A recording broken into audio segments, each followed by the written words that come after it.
in the corner there.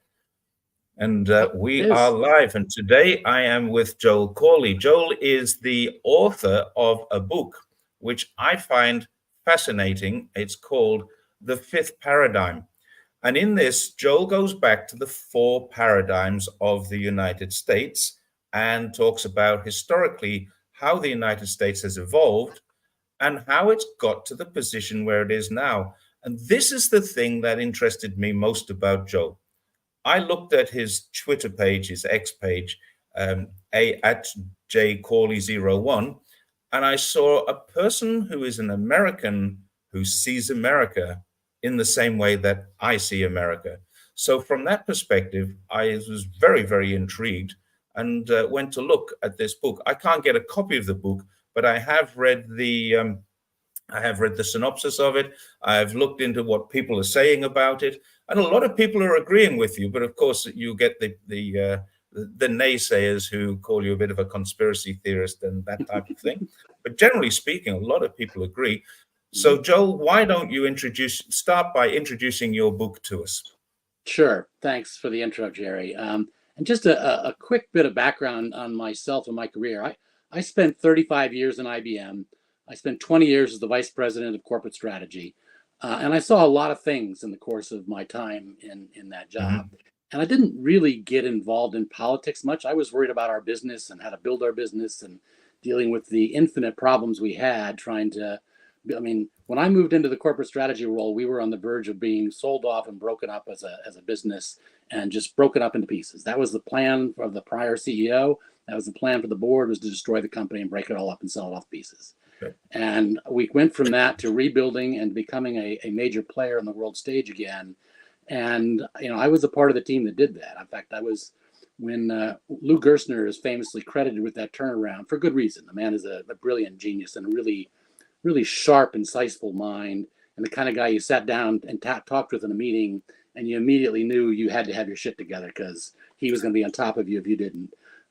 And when he came into IBM, at that time IBM had a philosophy around strategy, an organizational philosophy that said the best way to do strategy is to let each of the individual business units do their own work, and then they would come in on an annual basis to corporate headquarters, and there would be a debate. You'd have a conference room and you have a debate, have a fight, and you have an argument. And people would come in and the corporate staff would have one point of view and the units would have a different point of view. And the idea was that out of this battle, out of this argument, out of this debate, out of this conflict would come better thinking and better strategies. And that management philosophy wasn't widespread in the late 70s, early 80s, but it was not uncommon. And it was certainly present in IBM. But the problem with IBM is the company is in businesses are everything from semiconductors to management consulting. And if you want to have a corporate staff with enough skills and expertise to have a meaningful debate with the units, the corporate staff was close to 300 people just for these debates. And so one of the first things that Gerstner did was he blew that up. He said, look, I'm going to take the 300 people down to 10.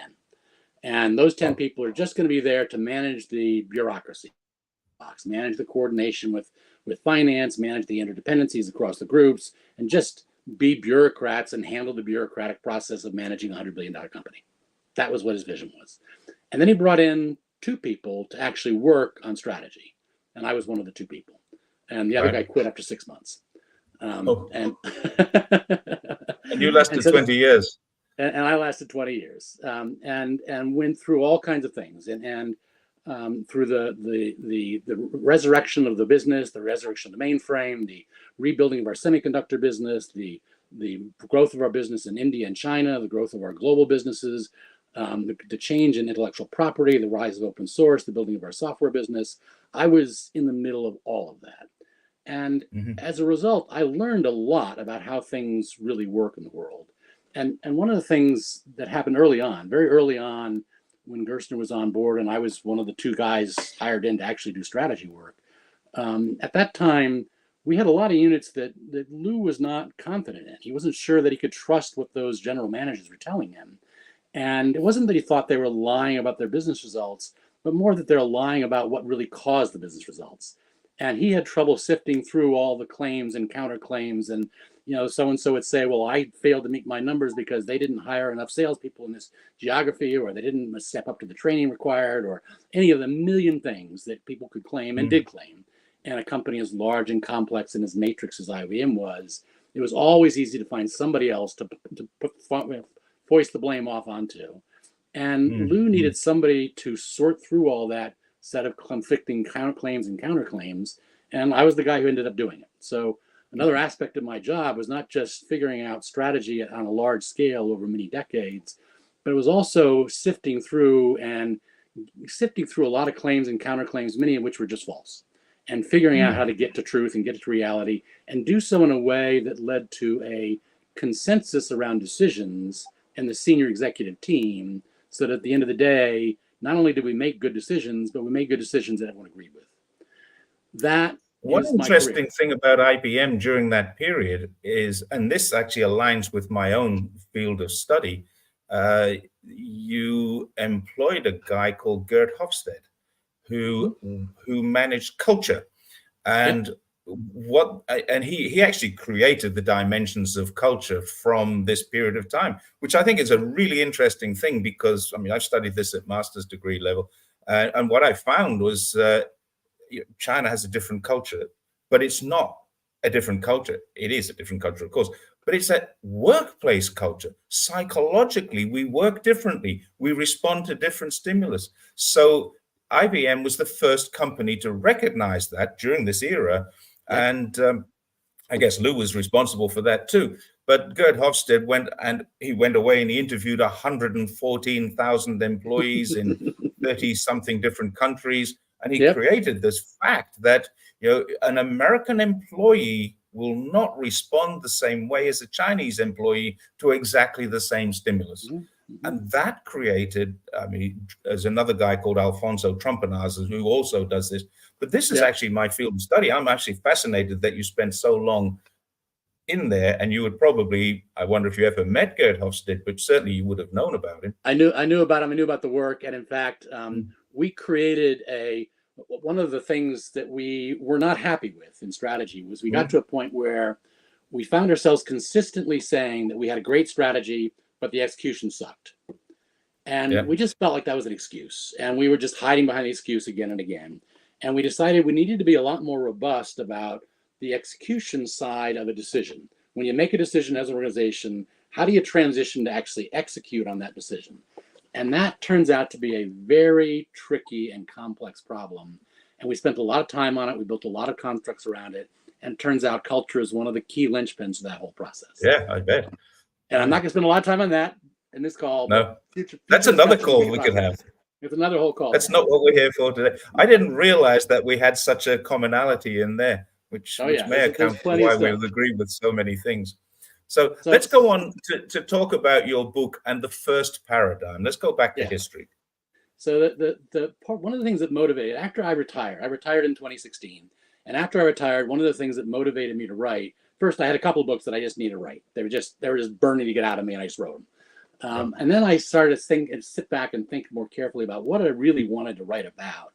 And what was really striking me was I knew how the world really worked. And I don't mean bribery or corruption or any of those things, although believe me, I've seen my share. I mean, how do things actually work? How do decisions get made? What is it that causes things to work the way they do? And because I lived that so closely, I had a very intimate knowledge of that, a very close understanding of it. And I knew that the commentary that was out there in the world did not reflect how things really worked, and that we just don't understand what's going on, including many of our best pundits and most respected advisors don't really know what the hell they're talking about. And in some cases, it's because they never really knew and they were always kind of glib and on the edges. But more often, it's because the world has really evolved a lot in the last 50 years. It's changed a lot. And a lot of what people believe is just may have been partially true at some point in time, but it's no longer true today. So let's get into some of that. And one of the big pieces that I wanted to elucidate in this book was the large story structural shift that had been going on in the socioeconomic paradigms that drive this country and have been since our founding. And as you allude to, by my count, we've had 4 socioeconomic paradigms in the course of our history. We started off as an agricultural nation. We had 2 different business models. One were the family farms organized in small communities in the Northeast and the Midwest. And then we had the slave plantations in the South. But it was still agricultural based. It was agricultural centered, agricultural goods. And even the industry sections that we had in the Northeast were mainly geared around the processing of agricultural outputs. It was, making cloth out of cotton. It was making milling flours out of raw wheat. So it was producing agricultural outputs from agricultural production. We were an agricultural society. That began to transition coming after the Civil War and into the latter part of the 19th century when we evolved to becoming an industrial economy. And this shift from agriculture to industry went on all over the world. It sits right behind, it's a central part of the Industrial Revolution. It wasn't unique to the United States, but there's some unique characteristics of what happened in the United States. And there's some patterns to be learned as we stare at what unfolded over those decades.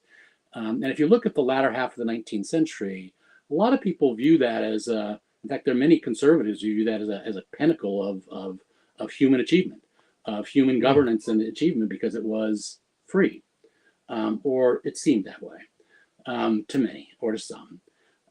But the reality was much more complicated than that. And in the book, I spell out some of the details about what happened and why it happened. And I'm going to skip some of that, but I want to hit a couple points just to make clear something was going on.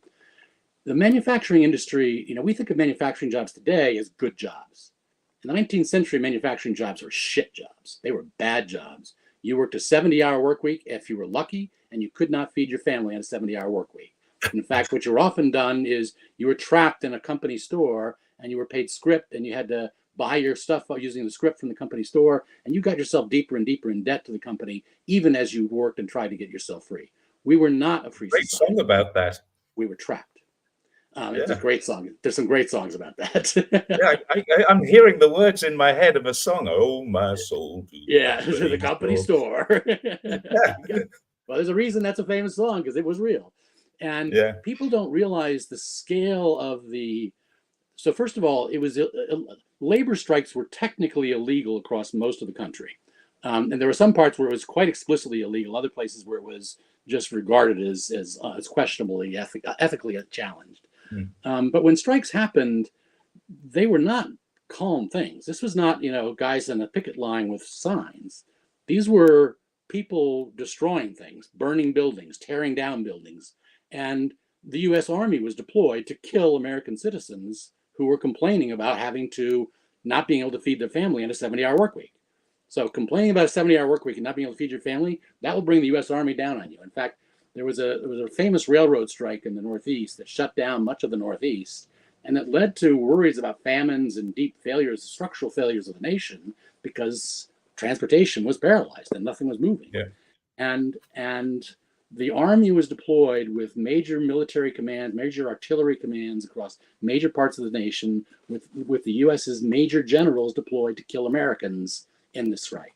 So just to get a sense of, this was not all happiness and light here. This was not all people being free. This was a society that was geared around a nearly feudal structure around the industrial capitalists who existed at the time and who wanted to be able to impose whatever their will was on labor. That was a mess. It was a disaster. And then it collapsed. And it collapsed and led to the Great Depression, which leads to our third paradigm. And we're going to spend a fair amount of time talking about the collapse and what happened in it, because there's a lot of lessons right in there. So I'm going to come back on that one. I just want to briefly jump forward. So that was our third paradigm. Third paradigm emerged out of the Great Depression, was put in place through the New Deal, and it lasted till the mid-70s, early 80s, when it was replaced with our fourth paradigm. And the term I use for that is neoliberalism. I think a lot of people accept that term, but a lot of people don't like that term. So for those who aren't happy with the term, I'm not hung up on the term. And in fact, one of the things you're going to hear in the course of the discussion is, and one of the things that features prominently in the book is, I completely reject the terms of fascism and communism and capitalism. I reject all those terms because they're so encrusted with so many meanings that they don't mean anything to anybody anymore. And so I look for more basic fundamental understandings about what's going on. And so if you don't like me calling the latest paradigm neoliberalism, you want to use some other name, I don't really care. What I care about is what it is. And it's been a mess, and it's been a disaster in many ways. And we'll talk about that. So let's cycle back to how we moved from our second paradigm to our third paradigm. This was the shift from an industrial economy shift from an agricultural economy to an industrial economy. What did we do? How do we manage that? What happened? And if I were to ask, any European, any American, certainly any American, to describe the period from 1925 to 1945, there's some version of the following story that they would tell. 1920s is a roaring 20s, irrational exuberance, skyrocketing stock market, people making money, people having a great time. The high life was ruling. It was the jazz age. It was a fun age. It was a fantastic age, and things were exploding. And then we had the stock market crash, and that led to a Great Depression. And then we had the virtue of a world war that pulled us out of the Great Depression. And in the midst of that, FDR put in place a safety net that helped address some of the human costs of the tragedies that unfolded.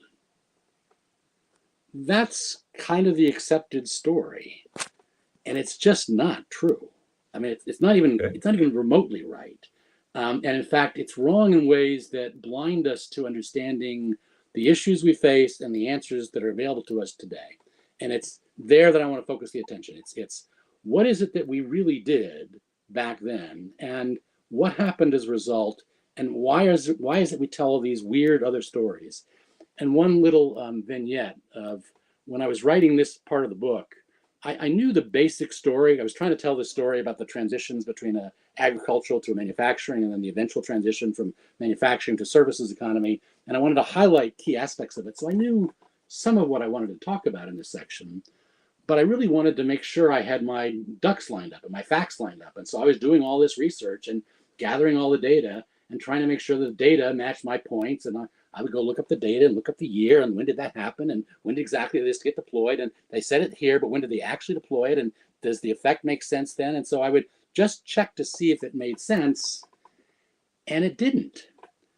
Basically, every source I turned to, when I subjected it to the sort of intellectual rigor that I was used to from my career, where I put things under the microscope and looked at them, they all failed.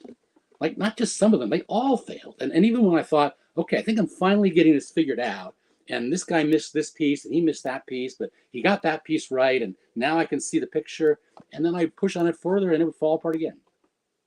What I ended up having to do was I took all the sources that I was using for my data, and I went into the appendices and into the footnotes and looked up all their sources.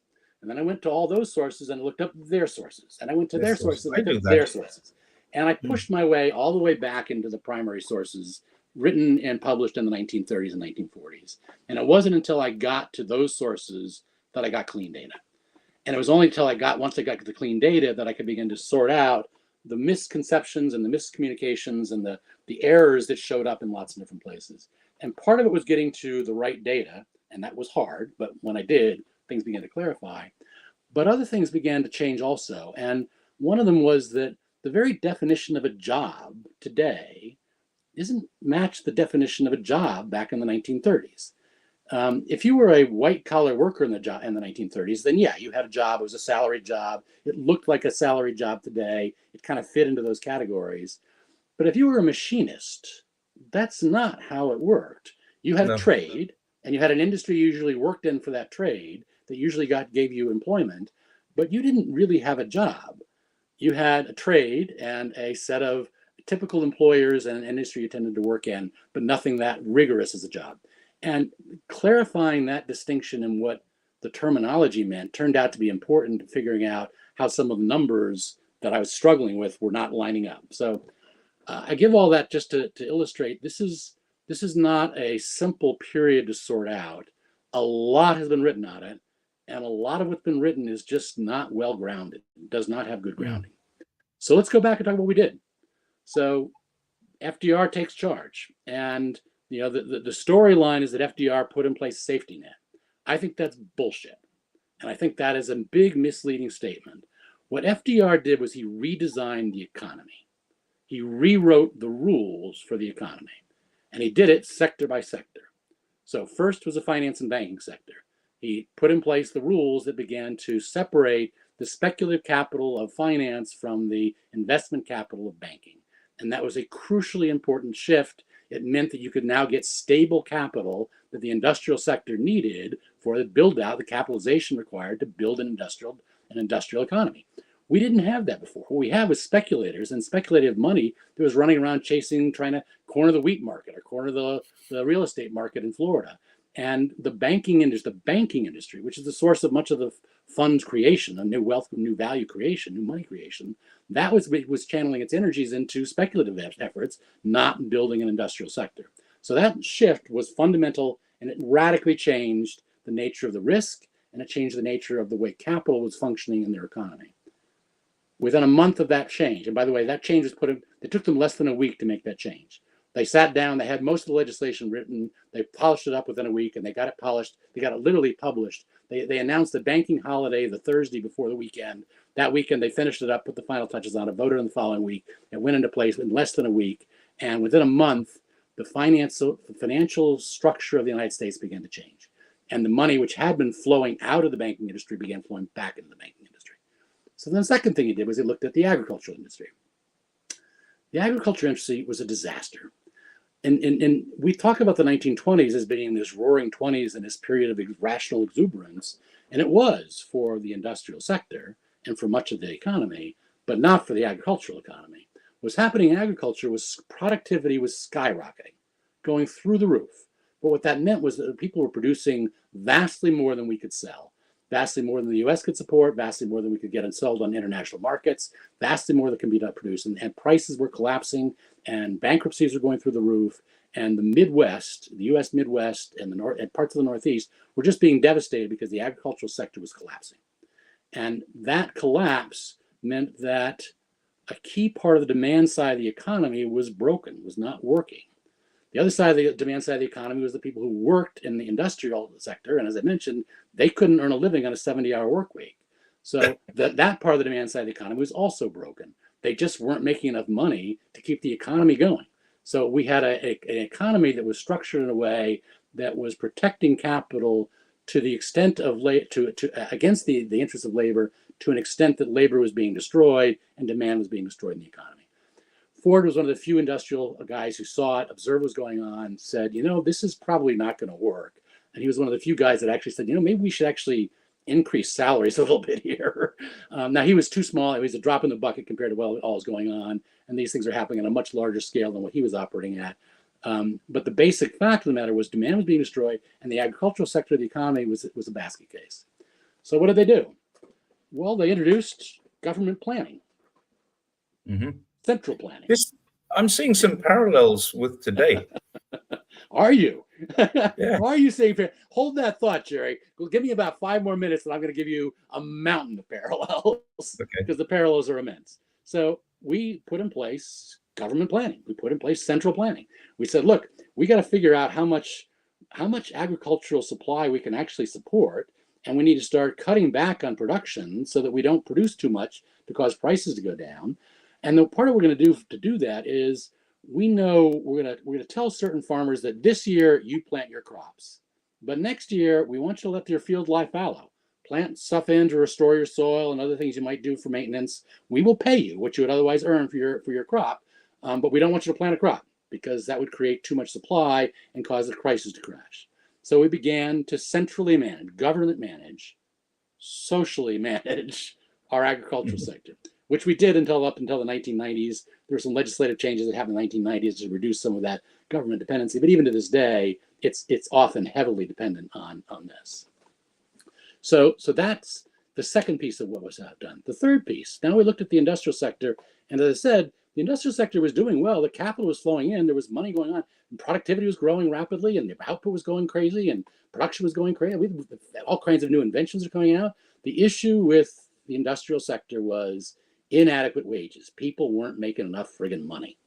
So what do? We alter the laws around labor organizing and labor bargaining to enable labor to effectively bargain, to match the power of industry to effectively bargain for wages and working conditions. And that effort was successful enough that from about the mid-1930s up until the mid-1970s, if you look at wages and wage gains, they track productivity gains almost precisely. Every little drop you see in productivity, you see a drop in wages. Every little bump you see in wages is an associated bump in productivity. The two go right hand in hand, which is exactly what you want. You don't want wages tied to inflation. That's the wrong set of things. You want wages tied to productivity. Productivity has to be what the driver is. And we managed to get that in place using the union structures and the union bargaining. Now, one of the things in the book that I struggle with, and it's one of the most things I was most disappointed about in the whole book, is what I ended up recommending about what to do about this. Because unions were clearly the right answer for that period. But I've had a lot of experience dealing with unions, and unions are not an unambiguous good. They bring a lot of bad stuff too. And on balance, I didn't come out feeling like I could continue to endorse that.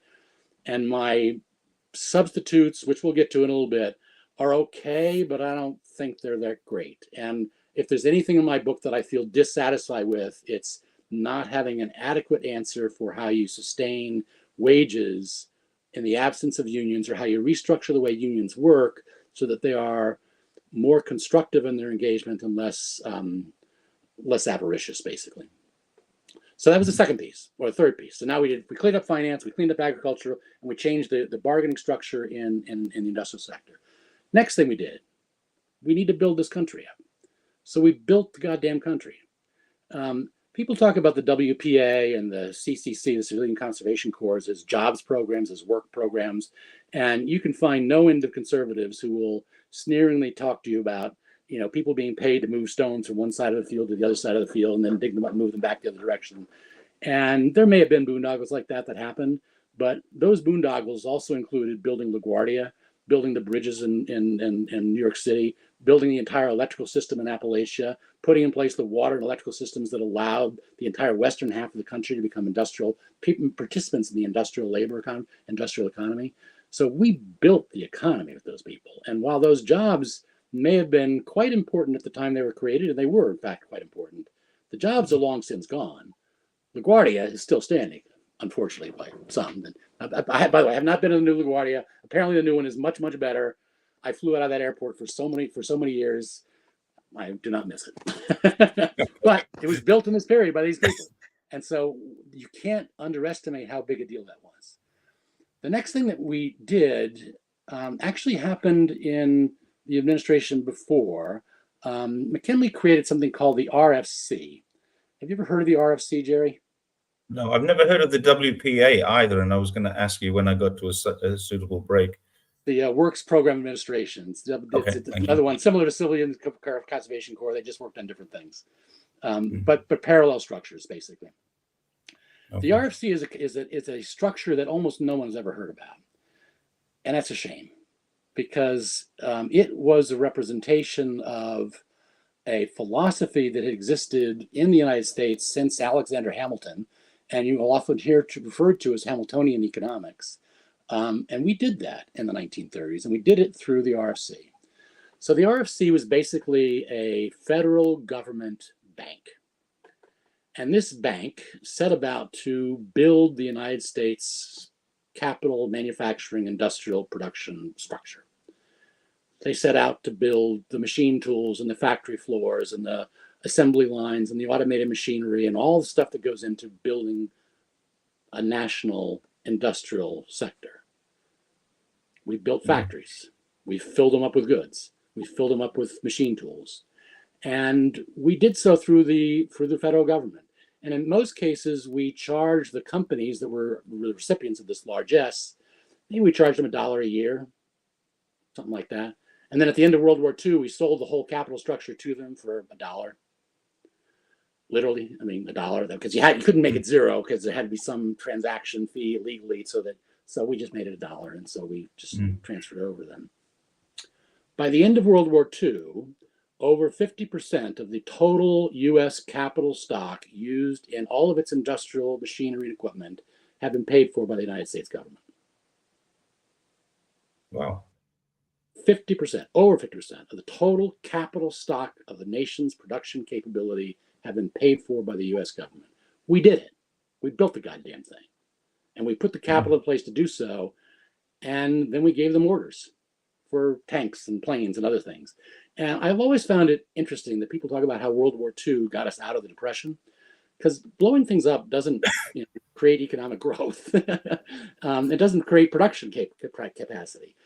What produces the production capacity is investment in capital infrastructure and training for people. And we did all that through the federal government. We did that starting in the 1930s. By the time we got to the early 1940s and the goods or the orders for the tanks and other stuff began to flow in, that was all gravy. most of the capital structure had actually been deployed in the years before that.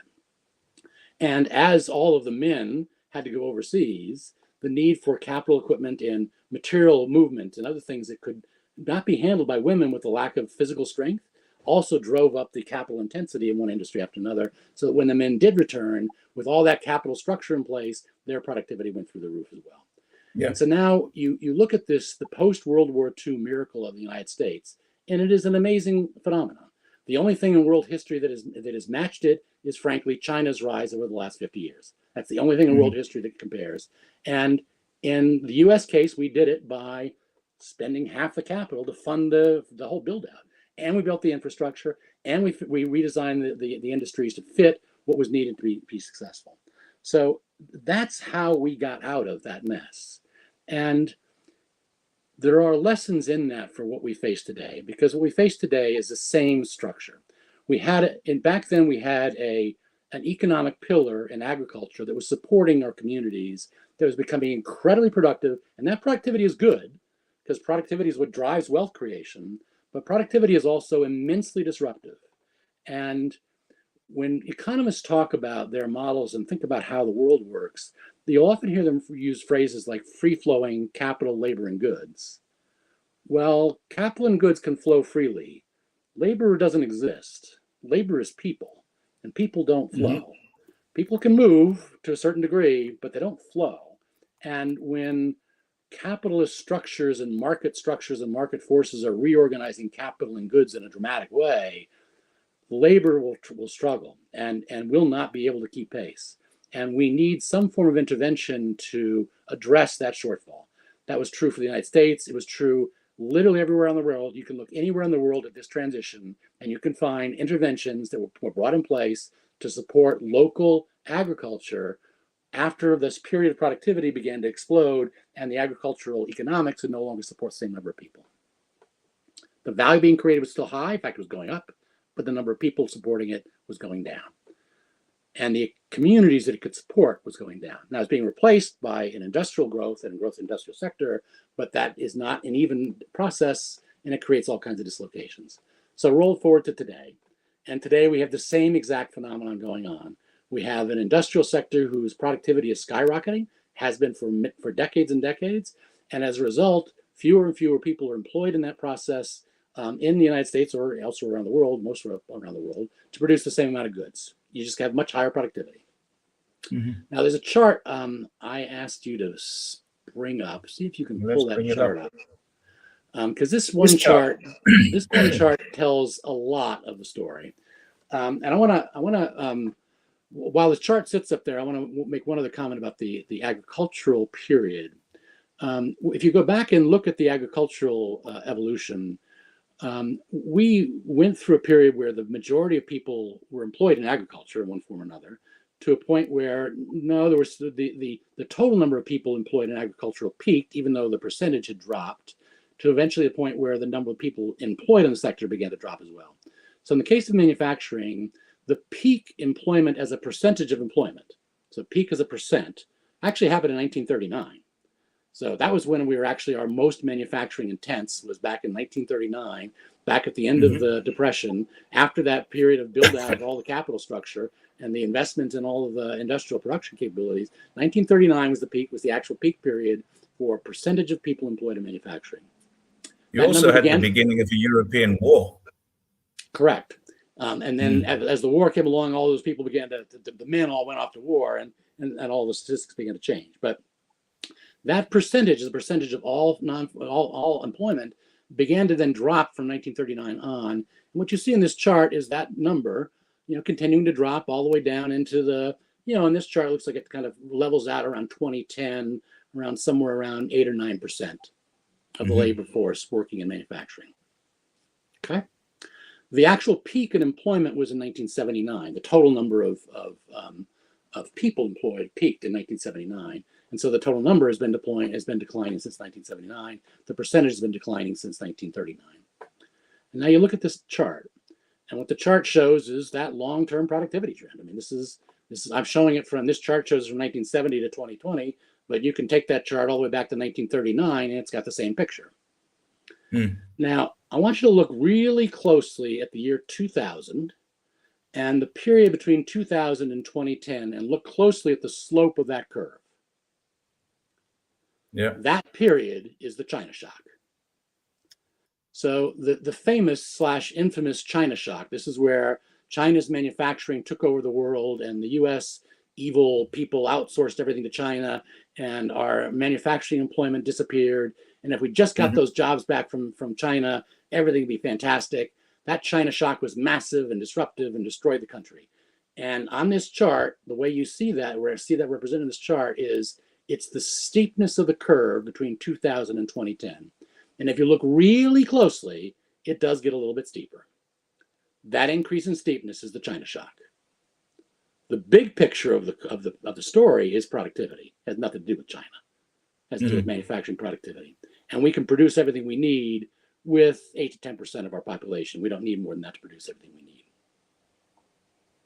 Similar picture in manufacturing, in agriculture, we can produce all the goods we need to eat. All the food we need, we can produce for 2 to 3% of our population. It doesn't take more than that. And 2 to 3% is with a 40% wastage factor. So with 2 to 3% of our population, we can get all the food we need. And with 8 to 10%, we can get all the manufactured goods we need. We'll come back. But you're talking about all the manufacturing and all the food you need just to be the United States of America. Correct. And in supplying everything that we supply anywhere on the world, because this is our total. And we're supplying other places around the world. Now we are building manufacturing capabilities in other nations because other nations need other things, but we don't need it. And the China shock, the thing that China did to us, that evil China, you can't even see it on the chart. And so when you try and think about actions against China changing this, it's just nonsense, because China isn't what this picture is about. What this picture is about is productivity. And what the productivity story is telling us is we can produce all the manufactured goods we need with 8 to 10% of our people. It doesn't take more than that. So that starts to raise some interesting questions about then what do we do? And now we think back to our analogy to the 1930s, and we have the exact same phenomenon going on. The communities who were dependent on those manufacturing jobs to be the economic source of wealth that fueled the community, that pays for the doctors and the dentists and the school teachers and everybody else. Well, okay, so it may not be China that caused it, but it's seeing the exact same phenomenon that agriculture experienced in the 1920s, the exact same thing. And what we had to do back in the 1930s is we had to do two things. One, we had to do a series I ran through, and we'll see a parallel we'll get to in a moment that we have to go through. And I'm going to hold some of this for when I get back to that summarization point, but I'll just hit a couple points right now. The manufacturing industry is the equivalent of what agriculture was for us back then. What we had to do with agriculture back then was we had to put in state planning and state resource controls in order to get the demand and supply to better match in a way that it would be economically sustainable to produce what we needed to eat. We're going to have to do some similar things in manufacturing. And in this regard, the sense of we need certain capabilities in this country for national defense needs, for just local needs. And some amount of manufacturing capacity is essential to this country. But it's not what we think it is. And it's certainly not the glory days. And it's certainly not going to carry the nation. It's going to be 8 to 10% of our people. It won't be much more than that. Now, what are those areas and where do we want to put that priority and what's the basis for that and how do we make those decisions? I'm going to come back to that in a minute because I'm going to talk about a philosophy about how to approach those industrial policy questions in a moment. But thinking about the lessons from the 1930s, the lesson from the 1930s is this old pillar that used to support us, well, we got to do something to shore that up because otherwise it's going to cause us problems. So we got to figure out what that is. And I'll have some ideas about that in a minute. Second piece we did in the 1930s, or the next piece in the 1930s, was we took the new source of jobs, which back then was manufacturing, and back then there were lousy jobs. And now we look at the new source of jobs, and they're all in the services sector. And once again, they're lousy jobs. So we got to make them good jobs.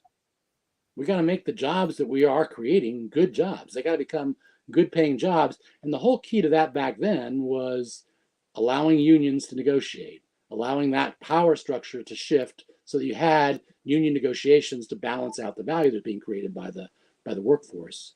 And we need a similar structure in place today. We also relied on minimum wages. We also relied on reducing the work week from 70 hours down to 40 hours. based on my calculations, I think we should be heading to a 3-day work week with a 4-day work week as an interim step in between. But if I look at what we should be heading towards, we should be heading towards a 3-day work week, and we should be aiming to make the jobs that we're creating in the services industry good jobs. And hold that thought, because we'll come back on what that might be in a moment. Okay, so now that's how we got out of the mess in the 1930s. So now we roll forward, and now we get into the 70s and 80s, and neoliberalism begins to take hold, and the backlash against the social movements in the 60s takes hold, takes root, and we change philosophies, we change our paradigm, and things begin to shift. And wages no longer track productivity. They no longer track it at all. In fact, they fall off completely. And we begin applying the free market religion to different parts of the economy, including to healthcare. And that turns out to be a problem. We rely on our thinking about healthcare through an ideological lens that says that governments are inefficient and expensive and bureaucratic and slow to change and expensive. And did I mention expensive and unproductive? And have you been to the DMV lately? And. And in contrast, we view the private sector as innovative and vital and alive and dynamic and vigorous and filled with investment and good people who do good work for good purposes. And if we want all those good things to apply to healthcare, well, the key is get the private sector to run healthcare for us. But it doesn't work that way.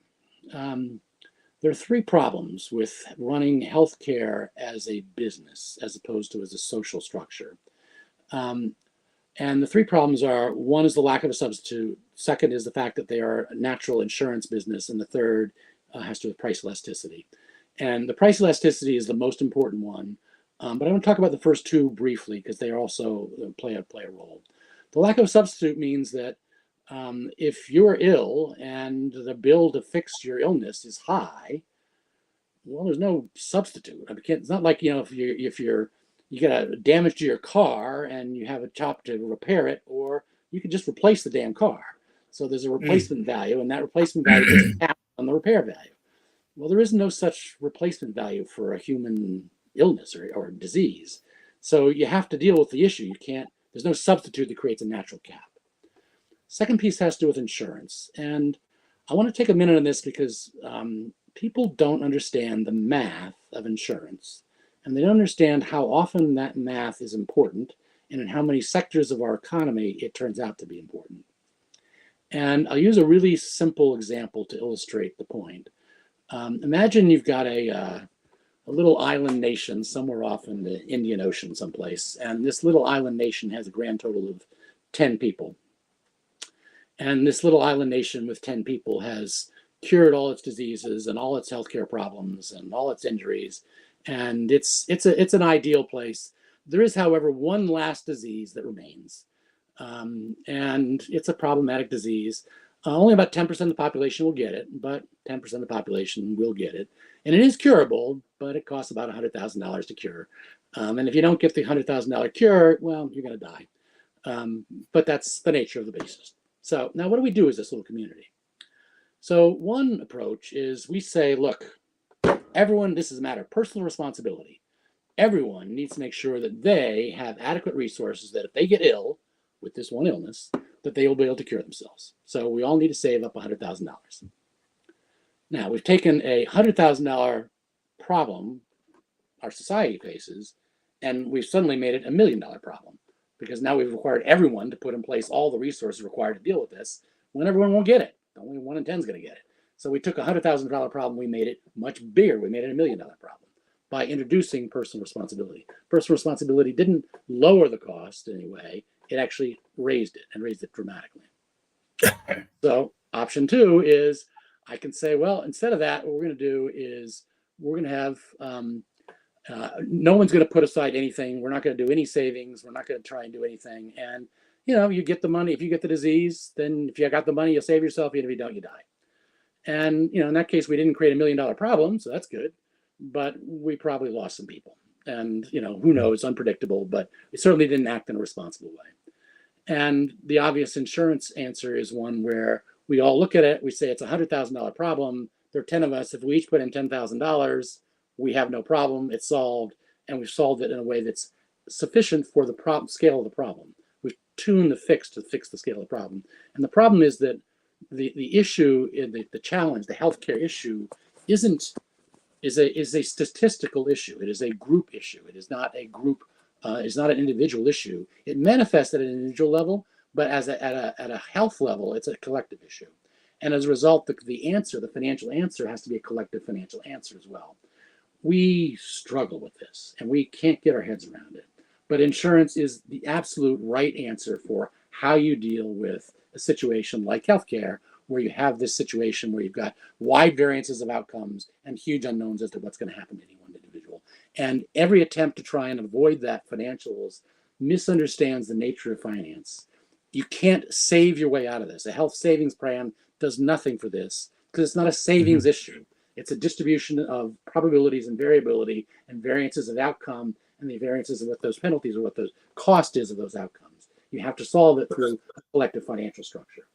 Isn't there one more factor we need to consider, and that is that the company that holds the 10,000 per person to create that 100,000 solution needs to have an extra 10,000 for themselves. So we're talking about the profitability of the insurance companies, which needs to be whatever. Which, of course, you could solve that if you wanted to. That's an easy thing to just arbitrarily set. But to your point, now we're talking about how the free market fails in this. Now let's get to the big free market failure, which is price elasticity. The number of heart attacks in the country is not a function of the price of curing heart disease. Doesn't go up, doesn't go down, doesn't change. If I lower the price of a mammogram, it doesn't change the incidence of breast cancer. It may change the incidence of people getting tested for it, but it doesn't change the fundamental incidence. The actual demand itself, the core demand itself, is price inelastic. It simply does not change. And as a result, the whole system has no incentive to bring down prices. Right. There's no expansion of the market. You don't suddenly open up a new segment of the marketplace by dropping your price like you do in many other retail sectors. Nor is there any benefit or share gain to be had by simply dropping your price. Doesn't do anything. So there's no structural incentive, and as a result, the way a good, well-functioning market will perform in a market with zero price elasticity is it will drive up prices. So those famous curves you see in your economics class that always look like that little X, well, I've looked at thousands of those curves in my career. First of all, they never look like that little friggin' X. They always have different structures to them. And in this case, the structure is one where there's nothing pushing down. It all pushes up. So, the biggest problem in that aspect seems to me to be that the profitability, the return on investment, all comes from keeping people sick. And I've noticed, I mean, you get these headlines that say China has cured cancer, but is it moving too fast? China has cured asthma, but China has found a cure for diabetes. But the capitalist markets are saying, well, hang on a second, we don't want that. Because how are we going to sell more insulin? And there's another thing. I mean, my wife's uncle is a full-on diabetic, and his injections cost him about 35 RMB. It's $7. I don't know how much they cost in your country, but I know it's a lot more than $7. Yeah. So when I was doing my research on this one, it's fascinating to go and look at all of the analysis that's been done on this topic, because it's a big, complicated topic, and there's all kinds of different issues. One of the frequent stalking horses for problems in the system is insurance industry, is the fact that insurance is structurally set up to deny care while retaining premiums. And in fact, one of the things I describe in my book is exactly how that works, because the way it works is you actually want the care estimate, the cost estimate for a care to be very high, so that when you then deny that care, you pocket that difference. Because your premium is based on the cost estimate, your payout is based on what you actually agree to pay, and if you can maximize that delta, then you're incented to do so, which is how the insurance industry is structured. But even if you set aside that dysfunction, which is huge, and even if you set aside the overhead associated with multiple insurance companies arguing and fighting over the market share, which is also huge, those things add 10, 20% factors, depending on what estimate you look at. And those are big numbers. I mean, if I was looking at a cost problem in our PC business and I found something that was 5% cost driver, I'd be pretty excited. But we got a 100% problem, not a 10% problem. Everything costs twice what it costs anyplace else. And the reason is that everyone else controls prices and we don't. And that's it. And when it really comes down to it, that's it. Now, here's the fun thing. If we waved a magic wand, and this takes a magic wand because I'm going to talk about some issues in a second. If we waved a magic wand and we set all of the US medical pricing structures based on global benchmarks. So we go out, we benchmark around the world, we look at what do people pay for this treatment or this piece or that, and we're smart about our benchmarks. We throw away outliers. We control for urban density versus rural scarcity. We're smart in our benchmarking approach, which is what, I did thousands of these studies in the course of my career. I mean, I know how to do benchmarking studies. I know what you do. I know what you throw out. I know what you include and how you factor that in. I know how to use it to inform decision making. So we do one of those classic benchmarking exercises, looking all over the world, and we set all of our US healthcare costs to global prices. What happens? Well, first of all, our expense on healthcare is half of what it would be today, because we're literally charging twice what everyone else charges. But here's the other interesting thing. If we did that through a Medicare for All program, it wouldn't cost us any more than what we're currently spending.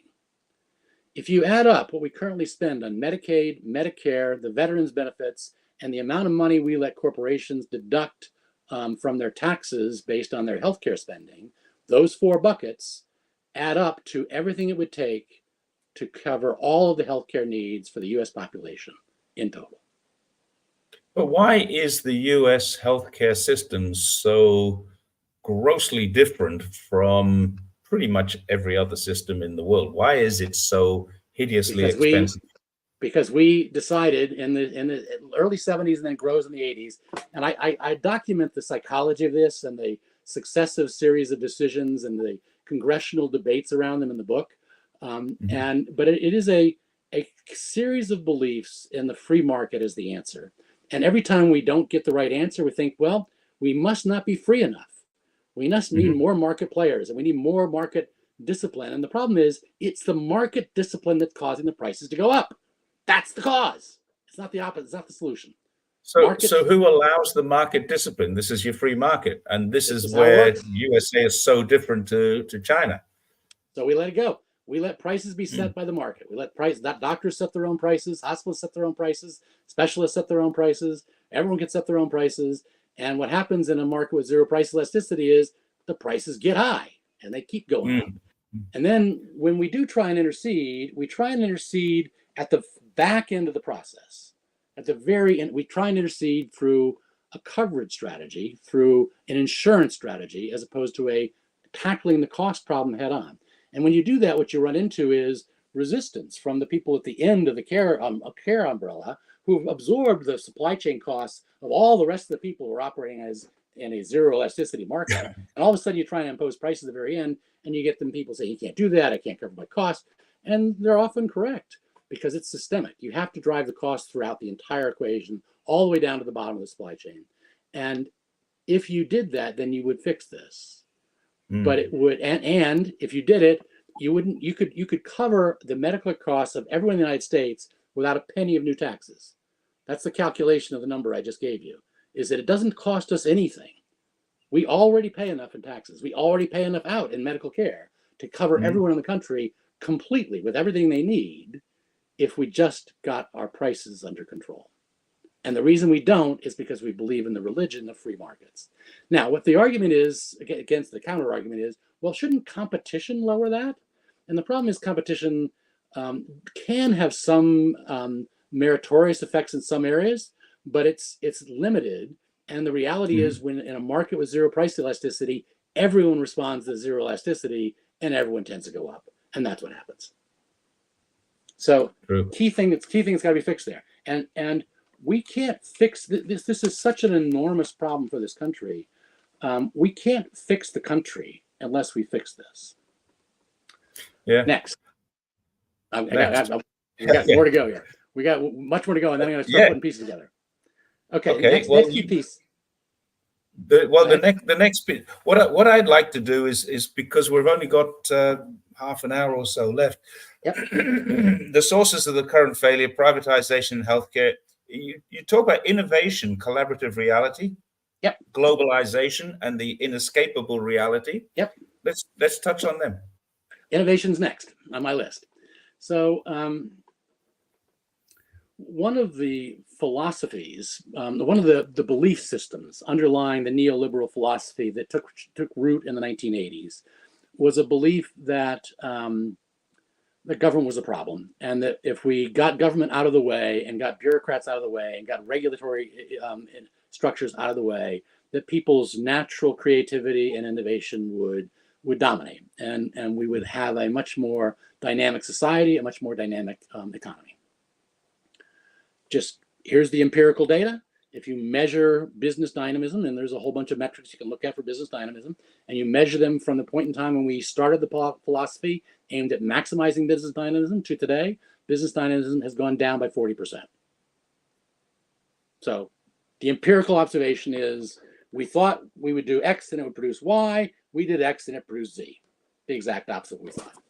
And there's reasons for that, because it turns out that these things that we think of are bad or problems are much more complicated than that. And one of my favorite is regulatory questions. And here's the key to understanding regulations and what role it plays in innovation. And it comes out of an interesting debate you'll find in some strategy circles around do national or global standards impede innovation or help innovation? Because if I establish a standard around a particular interface, well, that standard tends to get locked in. It doesn't change. And so you're not going to innovate in changing the standard. So what the standard does is it makes the market big. And then the innovation happens around the standard. And so what you have to understand is how the different types of things we put in place channel innovation, guide innovation, direct innovation, instead of halting innovation. And if I look at the requirements document of a typical mid-range consumer product, a washer, a dryer, a car, a TV, if I look at that list of requirements documents that the engineers and the consumer people and my customer people and my marketing people come up with, I might have a 50-page document. Mm-hmm.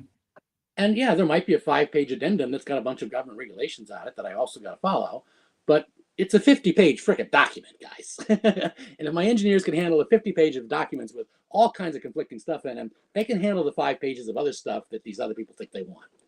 In fact, it's just another constituency I serve. In fact, I serve all these constituencies. So thinking that one set of requirements from one source is not a valid set or is in some way responsible for ridiculous costs, that's not the dynamic. Here's the dynamic. The dynamic is when, in the United States, you have 50 different states and 1,000 different localities and the federal government all putting in place different 5-page amendments. Now's when you break. And when those are all conflicting and all in conflict, that's when things break. So it's not that regulations impede innovation. Regulations channel innovation in ways that presumably are in ways we want them to go. And it only impedes innovation when you allow it to fracture and fragment and to shatter into millions of different things. Because then instead of the regulation making a market, what the regulations are doing is breaking the market. And what you want is regulatory structures that make markets, not break markets. We don't do that in this country. We have this philosophy that says that national standards are bad because they're rigid and they're firm and they're national. And we want everything to be done locally and to be flexible and to change based on local needs and local customs. And there's some places where, modifying for local needs and customs works, but lots of places where it doesn't. And that's when we get ourselves in trouble. By the way, this is one of the places where China tends to do a better job. They have their own local versus national structures around these types of issues. And they also run into the problem of fragmenting markets at times. I've encountered that situation, but I've also encountered far less of the bias that we have and far more of a willingness to set standards in place that are national standards or in fact global standards. Well, China has one central government. Yep. And each of the members of the provincial governments and the regional governments or the municipality governments they all report back to the central government. They all Right. hope one day to be in the central government. Yep. It's like, for example, if it's quite possible for a local council leader in Zhongshan, where I live, to one day be the president of the United States. I think that's fairly difficult to do in any other form of democracy. And China does have a form of democracy. But what they do is the central government dictates policy. But then it says to the provincial governors, interpret this how you like. But it comes from the top. Everything comes from the top. The National People's Congress dictates what's going to happen in the country, and then the provincial governors can interpret it and say, we're going to change this. And then the regional governors, the town and the village chiefs, can say, this is how we're going to interpret this. And that's how it works. But of course, if they get it wrong, then their chances of promotion are pretty bad. If they get it right and things go well, then their chances of promotion are pretty good. And it is all done on a basis of selection and elections. So they have to get it right most of the time. Yeah. The key point is understanding the approach to regulations. Are you making a big market, or are you fracturing a market? And what you want is a mindset that says, I'm here to make a market. And if you adopt that mindset, then regulations are not necessarily a bad thing. Here's the second piece I'll talk about, or the next piece about talk about innovation. So back in the early 2000 period, IBM was at the time far and away the largest patent holder in the world. Like, it wasn't even close. The next largest was 1/10 our size, and we'd been the largest for decades and decades. And so not only did we file the most every year, our portfolio was just vastly larger than anybody else in the world. It was also the most valuable portfolio in the world in terms of the amount of monetization we got, the amount of billions of dollars of licensing revenue we got out of it. So it's the largest, most valuable portfolio in the world. And one of the things that we did was we launched a project to go rethink our strategy for our intellectual property. And I had the team go through and analyze our entire portfolio and sort them into a couple different buckets. The first bucket were patents that we held where we used the patent in a traditional way. We made some widget that embodied that patent, and we used the fact that we held the patent to prevent anyone else from making said widget. And so I asked our team to go through all of our patents, thousands and thousands of patents, and say, how many patents do we use that way? It's about 5%. Then I asked, well, how many patents do we license to somebody else and they use in the traditional way of, they're going to make a widget, it's going to be protected by this patent. Now they're getting the patent from us, we're licensing it to them, but it's still a patent, and they have a license and they can use it to protect their position. And so what percent of our portfolio gets used that way? A little about 10%. So 15% of our portfolio, of the largest patent portfolio in this world, is used to protect the production of various widgets. What are we doing with the other 85%? Well, it turns out what we did with the other 85% is we used them for something we called freedom of action. And what freedom of action was, it was an observation that we had that dated back from the 1960s, where, IBM was big, but there were a lot of other big companies out there, and computers were complicated, and we had a lot of patents, but there were a lot of patents needed to make a computer, and nobody could make a computer if we all had to license from each other. So what we did was we set up a policy where we would just do a cross-license deal. We would go back then to a company like a GE or someplace, and we'd say, look, we will license our entire patent portfolio to you. You can use it any way you want, and you will license your entire patent portfolio to us, and we will use it any way we want. And we'll just do it as a straight up, GE's big, we're big, handshake. We just agree we're not going to sue each other. You can use my patents, I can use your patents, we're good. No compensation, no structure, we just do it that way. And that's how things work for many, it's not many quite years. Open source, but it's an open agreement. And that's how we did things. And then over time, more guys came along, and one of the innovations that I introduced was saying, okay, well, some of these deals are with GE, where it's their patent is as big as ours. Some of these deals, though, are with some pretty small guys, and maybe we can do a balance of trade kind of deal, where we'll cut a license. We're going to have your 1 or 2 patents that otherwise would be able to block us, and we'll get a license to those. And you'll get a license from us that says we're not going to block you, but you got to pay us a little bit of money to reflect that. And that became a huge business for us. It is still today one of the largest profit producers for the company, because it just produces pure net profit. But that was an innovation I introduced. The basic construct, though, was one that said 85% of the portfolio, of the largest portfolio in the world, is used to prevent patents from being used. Yes. Because that's what I'm doing. Yeah. Well, that actually makes the patent system a very, in my opinion, a very evil system. So when we realized that that's what was happening with patents, and that that's actually how we're using our patents, we adopted a new strategy. It said, look, we're using patents not to close down markets, but to open up markets. Can we go cut a deal with some guys in the open source world where we can shore up the open source world? Because remember, back at this point in time, Microsoft is running around like crazy saying we're going to sue people using Linux. And they're trying to shut down Linux, and they're trying to do it hard, and they're trying to do it through lawsuits around patents.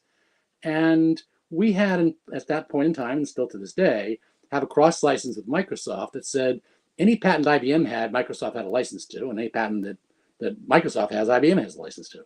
Mm-hmm. By the way, these cross license deals tend to be structured around in perpetuity. So it's not just your current patent portfolio, but anything you invent any time in the future, I also get a license to. And anything I invent in the future, you also get a license to. That's how we set these things up. There's some exceptions, and there's some fence outs and some carve outs that happen. And that's part of what happens in these deals. But the structure is one of patents are getting in the way of innovation. They're not enabling innovation.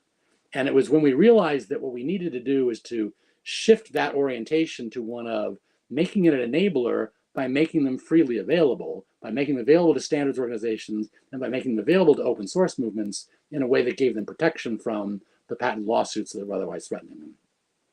And I won't go through all the details of how we orchestrated that, but there were some interesting maneuvers we had to make to ensure we were able to put in place, we were able to create a patent portfolio that exists in this world that is not controlled by IBM nor by anybody else, that is there, that can be used to sue anybody who goes after Linux.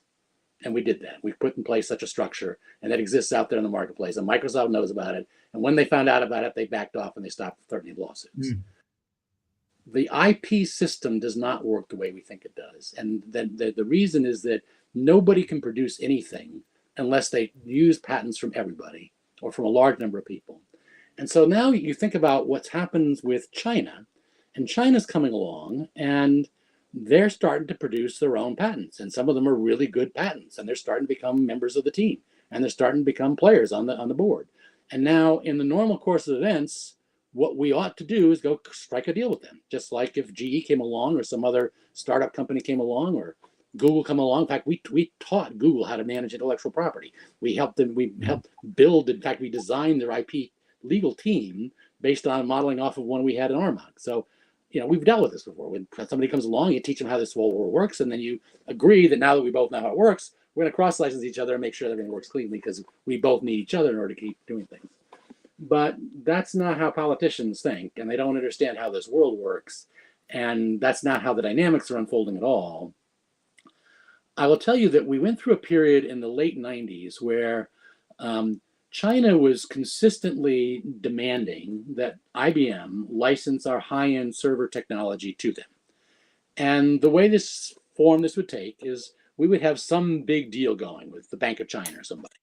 And as we got near the closure of the deal, towards the end of the quarter, when we really need to report the sale and report the business, the word would come up, says, okay, we will do the contract with you, but only if you include in the contract a license to all this IP around your high-end servers.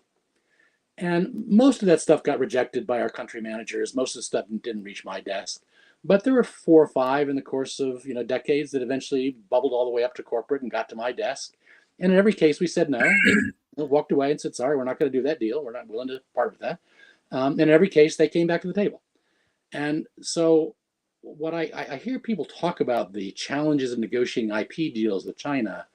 I've been there. I've done a lot of them. And yeah, I had to walk away from a lot of deals, but I did.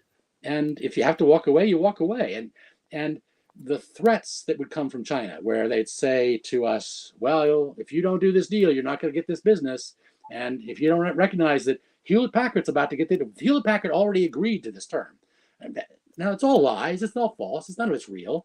But business all the time. I can't I can't name a single deal of any magnitude I ever got involved in anywhere in my history that didn't have a threat like that. Customers are always doing that to you. They're always saying your Yeah. competition's got the deal. They're always telling you they've already agreed to. This is always happens. It's not like there's something new here. And anybody who's got experience doing global negotiations, global deals, knows that those claims are they're just silly. They're silly. Mm. And yet they get treated seriously, which they shouldn't. So China gets a bit of a bad rep for this, the forced transfer. But effectively, you had to make a decision: do I want this or not want this? Yeah, exactly. You made the decision, and if you decided to transfer your technology, that was it. If you decided not to, that was also it. That was the decision that you made. Yeah. That's not China's forcing technology. That's China's doing good business, in my opinion. Yeah. They're doing what they can to see what they can get. That's fine. I would do the same thing. I did in every single one of those deals. Of course. America stole technology. Well, and there was one point where China actually came forward and said, "Look, we keep asking you to do this as part of a deal. Here's one where we'll just offer to pay you." And they offered to pay us an amount of money just to license it from us and just do a straight up payment for it. And the amount was tiny. It was no way we were going to part with that much intellectual property for that little capital. We just said no. And we did it again. By the way, then eventually that stopped, and it stopped when they got to the point where they felt that their technology was already as good as ours, so they didn't really need ours anymore, in which case they stopped already. The interesting perspective that people miss from all of this discussion about patents is that China tried to transfer it. China tried to buy it, but China never stole it. Correct. That's something that I've pointed out many, many times in the past. China never stole your technology. It may have forced you to transfer it, but you made that decision. Well, not even forced. They gave you a proposal that you chose to take, and you chose to take it. And I faced those proposals, and I chose to walk away every time. Now, other people made other choices for other reasons and different parameters. It's fine. Yeah. They made the decision. What do you think about this comment that's just come up? There should be a statute of limitations. I tend to agree with limitations on patents that are not being used. If they haven't been used, there is a statute of limitations of patents. Oh yeah, there is. The patents only hold for the number of years has changed a bit. It's usually about 25 years. Here's the deal: the social contract of patents is actually an interesting social contract, because what the contract says is, if I create some new formula, I can keep that a trade secret, in which case I never have to give it up. I can hang on to it as long as I want, but I have no protection if someone figures it out. If someone figures it out, they can go do it and they can copy it, but they have to figure it out. Now, if I want a patent protection that will allow me to legally challenge somebody who has that, who tries to copy what I've done, I can do that only with a patent. But in order to get that patent, the first thing I have to do is I have to disclose my invention with sufficient detail that when the patent expires, anybody with the knowledge of the field will be able to recreate what I produced. That's the social contract. You get a limited duration monopoly, 20 odd years. That's it. And you only get it if you document it with sufficient detail that at the end of that period, everybody can produce it. Otherwise, you rely on trade secrets. That's the social contract. By the way, are there other places we might think about that social contract or a version of that social contract that might actually make sense? And are there places where we might think about how to apply that in ways that are more helpful? Like one of the things that does happen today, particularly in the pharmaceutical industry, is pharma will patent a molecule that is a molecule that solves some disease. And then when that patent is about to expire, what they will do is they will re-up the patent by saying, all right, when we did it originally, we did it in a pill form. Now we're going to do it in an injected form or in a liquid form or in some other delivery form or some other distribution mechanism, and restate the patent, reset the patent timer to 0. That should not happen. That's absolute abuse, and we should not be allowing that to happen, and it happens all the time. Another interesting data about the pharma point, and by the way, this relates back to our healthcare discussion earlier.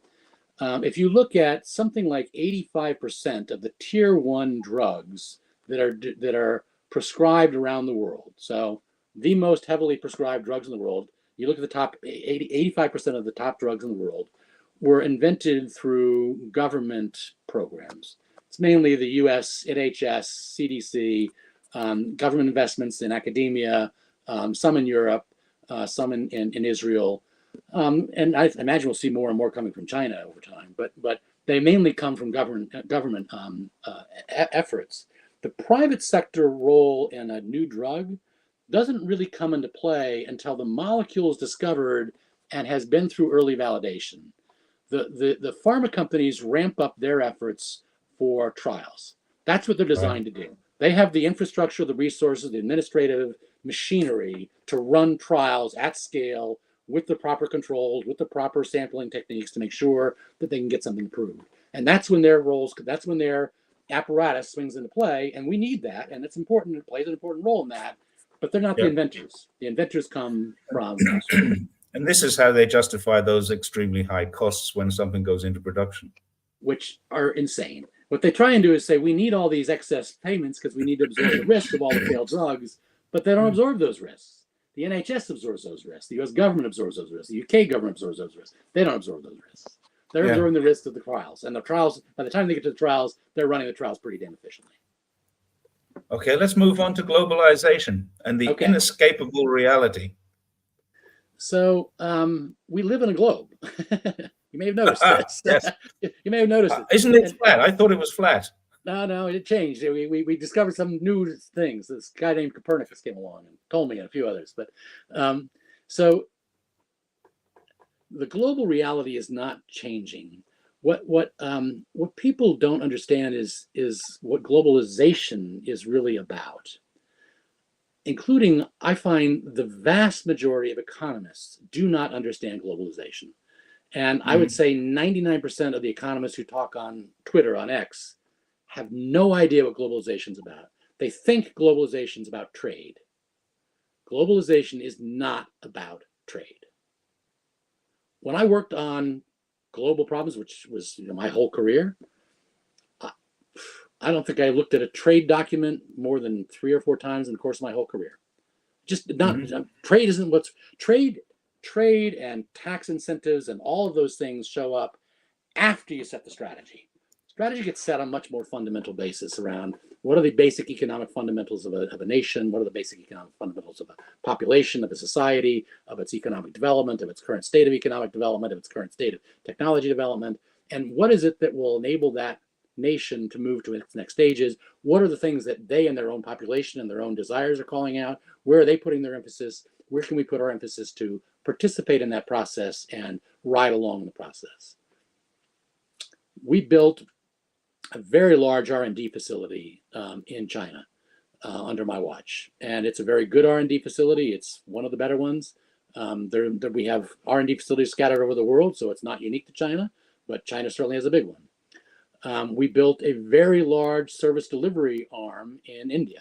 It is far and away our largest service delivery arm. It's far and away our largest source of employees. IBM is not a primarily North American-based employee company. It's primarily an Indian-based company at this point because our services employees are primarily based in India. When we were working on those strategies and building those strategies in the late 90s, early 2000, somewhere in the course of that period, Sam Palmisano, who was our CEO, made a point of personally traveling to China, India, and Russia. And he wanted to personally meet the leaders of all 3 of those nations just to get his own personal sense of judgment. And I have a lot of respect for Sam. He's an interesting character. He likes to be an aw shucks kind of guy and kind of play like a rube. And he was a football player, and he kind of likes to act like a dumb football. He's as fucking sharp as a cook, sharpest cook you ever met. Really sharp guy, and very, very attuned to global realities and global phenomenon.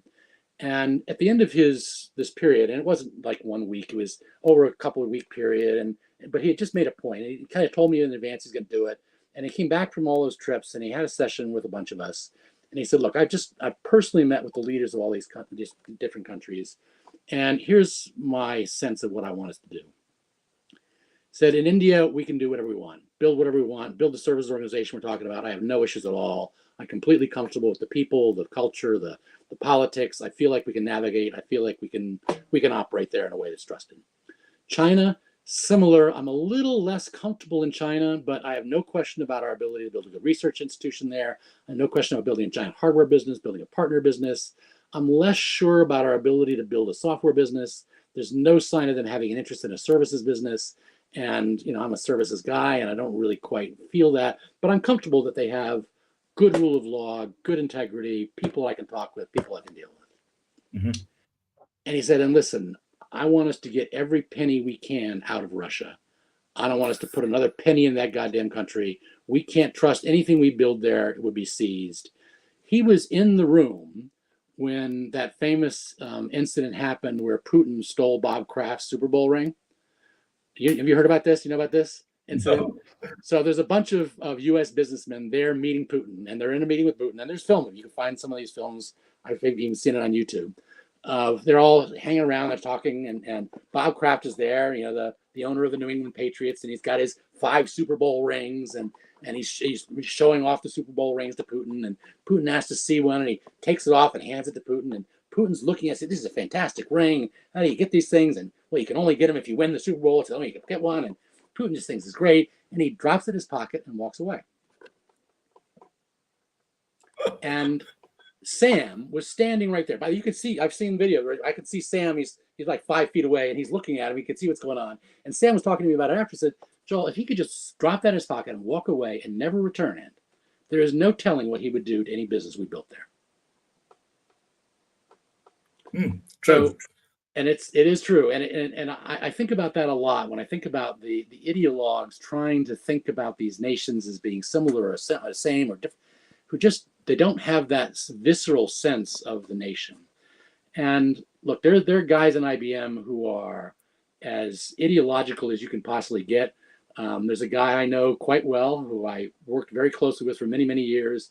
Very strong, very right-wing oriented guy, very anti-communist as you can possibly imagine, never trusted the Chinese.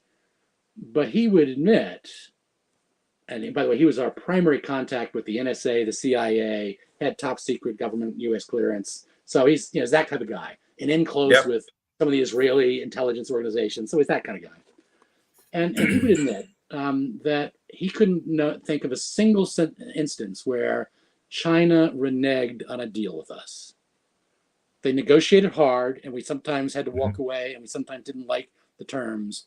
But he couldn't, even his worst critic, couldn't think of a single instance where they failed to live up to what they committed to. And I don't know of a single one in my experience either. That's the China I know too. Yeah. There's this fascinating congressional hearing from several years ago where they brought in the CEO. Arvin wasn't there from IBM, but there were CEOs from Microsoft was there, Google was there, Facebook was there. I don't know who all. There was like half a dozen of them. And they asked these CEOs to identify the most egregious examples they could of Chinese IP theft. I said, "Come, just tell us the worst examples you could." And they go to one CEO after another, and every CEO says, "I don't actually know of any." The only guy who didn't was Mark Zuckerberg, and Mark Zuckerberg played the political thing and says, "Well, if I tried to tell you about that, I'd probably have to kill you." And he played one of these stupid things where he didn't say anything, but he pretended that he was being politically correct. None of them know of any. I don't know of any. And so this besmirching of China is crazy. Here's one of the things to understand about China, and it's in some ways the most important and the easiest way to understand it. And it drives me crazy that people don't do this. One of my basic rules in studying any market, any new market we might go into, is that you have to study markets by sector. If you look at the nation of the United States as in one nation, and you don't look at it by sector, you're just going to get confused. You're going to get lost. There's a woman who used to work for me. She used to refer to these as food processor things, where you put 15 different things together and you just lump them all together with different weighting and you just churn them all up into some number. It's like, I don't know what the fuck that number is, but it means nothing. It's some food processor output. Well, you got a lot of food processor output there by economists. When you want to study an economy, you have to look by sector. If you look by sector, one of the things to go look at is, what does the productivity curve by sector look like around the world? What does the productivity curve look like in the United States? What does it look like in Germany? What does it look like in Japan? What does it look like in South Korea? What does it look like in Taiwan? Look by sector, look all over the world, look over a 50-year period, not a 5-month period, a 50-year period. What do those curves look like? And what you find everywhere you look is you find these S curves, and there's S curves everywhere you look. And when you dissect those S curves, you can find where they start, where the ramps occur, where the tapering off periods are. You can see the structure of the curves. Now go look at any given economy. Go look at China and look at it by sector and look at how much of their current resources deployed by sector and where they sit on those productivity curves by sector. And if you do that, what you'll see is a picture emerge about China's steadily evolution, steadily shifting and moving its resources out of agriculture into manufacturing, out of low-end manufacturing into high-end manufacturing. And you can watch them climbing the productivity curves, and they're at various stages in the productivity curves, depending on which sector you're looking at. But they're all climbing those curves, and those curves are the ones that everyone in the world has climbed. So to think that China will fail for some reason to climb those curves is crazy. I don't know what basis you have to make such a claim. They will climb those curves, and they're 3 to 4 times bigger than we are. So when they climb those curves and they get to that point in the curve, they're going to be 3 to 4 times bigger than we are. Period. Yeah. And by the way, if you look at manufacturing value add, they're right now sitting at 3.5 times our size. Yeah. Exactly what you'd expect. Exactly. I've actually lived through this, Joe. I arrived in China in 2004, and I lived in the city center, and I came here just as a teacher, an English teacher. Very, very simple job, nice and easy. I'd been a corporate, not as high as you, but a corporate leader. I worked for a major security company that was a multinational global name. It's very, very well known in Australia, the UK.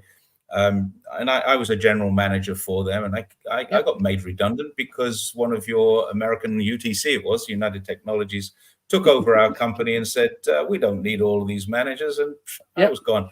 That was how it happened. When I arrived in China, I worked in this school, which was 11 kilometers outside of town. Getting from my apartment to my school was a 40-minute drive along this country road.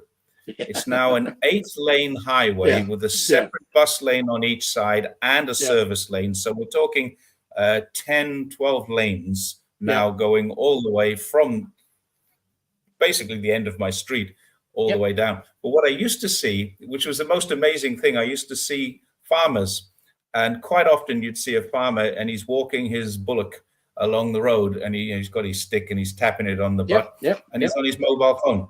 Right. And this is the most incredible dichotomy that you get to see. The whole area was just full of rice fields back then. That was 11 kilometers or 10 kilometers of rice fields. It is now, there is nothing. There is no land left between the town center and that school. It is 100% built up. And when I came here, the largest industry was making T-shirts and jeans. Shoes as well. None of that exists in the city anymore. There are a couple of very small factories making T-shirts and jeans, but they don't exist anymore in any scale. Everything is high tech now. So in the 20 years I've been here, I've just watched exactly what you've just described. It's been an interesting time. So now just chart that out on paper, on data. Look at the actual data, and what does it tell you? So the basic planning assumption should be that China will be 3 to 4 times the size of the United States on every economic dimension that matters. Now, are they going to be 3 times our healthcare costs? No, they're going to be half our healthcare costs. In fact, even better than that, because that's not a cost that makes sense. Are they going to have 3 times our size our financial services firms? No, because we're wasting tons of money on financial services that we don't need. So that is not a statement about the macro level GDP, which is a weird number that's got all kinds of crazy shit in it. It's a statement about much more deep economic fundamentals. China will be the dominant driver of every sector and every industry on the planet over time, over the 21st century. And when you look back over the 20th century, that factor of 3 to 4x, which China will have over the US and over the EU, that EU is in total, not just UK or just the whole EU, that's about the size difference that the US had over Japan and Germany for most of the 20th centuries. So they will play the same role in the 21st century that the US played in the 20th century. They will be the guy who's the 3x to 4x bigger player out there.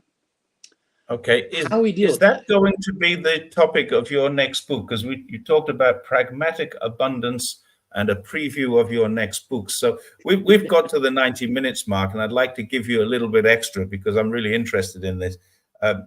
Can you tell us a little bit about what's coming? So I can, but before we go to what's coming, I have shortchanged you, and I don't like to shortchange somebody because Hmm. what we haven't talked about is the answer yet.